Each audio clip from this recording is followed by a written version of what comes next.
ഉണ്ട്. അവൻ്റെ തൊട്ടടുത്ത് അടുത്തിൻ്റെ ഉള്ള ഒരു തത്തകൾ വന്നായിരുന്നു.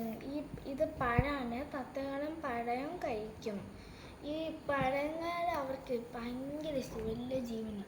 പച്ചപ്പഴവും പിന്നെ ഈ തത്തേൻ്റെ പച്ചും നല്ല രസമാണ്. തത്ത നിങ്ങൾക്ക് ഇഷ്ടമല്ലേ?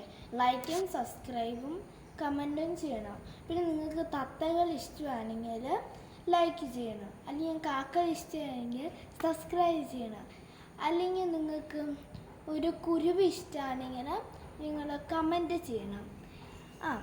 ഇനി നമ്മൾ പോകുന്നത് ഈ തത്തകളുടെ നല്ല രസമുള്ള ഒരു ഈ പച്ചയല്ലേ, അത് നല്ല രസമുണ്ടാവും. അതിൻ്റെ ശബ്ദങ്ങളും എനിക്കിഷ്ടമാണ്.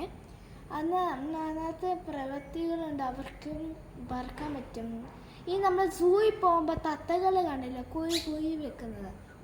അപ്പോൾ നിങ്ങളൊക്കെ അവരോടും പറയില്ല. അപ്പം ചില സൗത്തിലുള്ള തത്തകളൊക്കെ കുഞ്ഞുങ്ങളോട് സംസാരിക്കുന്ന വീഡിയോ ഞാൻ കണ്ടിട്ടുണ്ട്.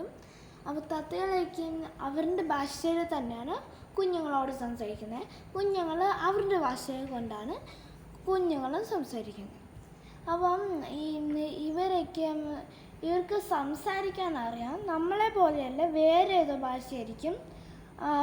ഈ ചൈനേൻ്റെയോ അല്ല, കേരളത്തിൻ്റെയോ ഇല്ല, മലയാളമില്ല. അപ്പം എന്നാൽ ഞാൻ പോവാണേ. Bye, see you, by.